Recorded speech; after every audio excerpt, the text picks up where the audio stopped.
వాడు ఏమన్నాడో విన్నావుగా? వాడు అన్న దాంట్లో తప్పే ఉంది. ఎవరి పని వాడు చూసుకుంటే చాలు. అలా అయితే నేను ఎప్పుడో గుర్తుండాలి కదరా. నాన్న వద్దు నాన్న. అయినా నా కొడుకును కొట్టే హక్కు నీకెక్కడుందిరా?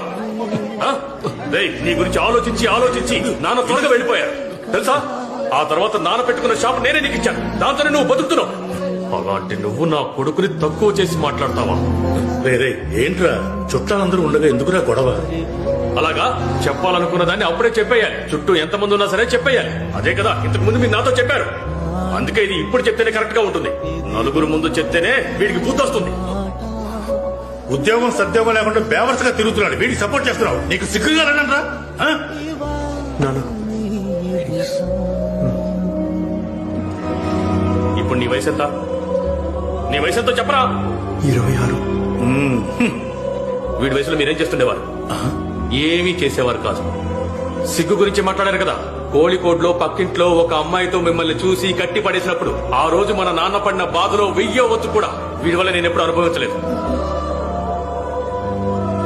ఒకళ్ళకి నీతులు చెప్పేటప్పుడు వాళ్ళ గురించి కాస్త ఆలోచించుకోవాలి. అప్పుడు నీతులు చెప్పాలి. నా కొడుకు ఎలా బతకాలో వాడికి తెలుసు.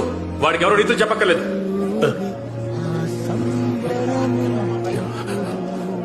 పోరా.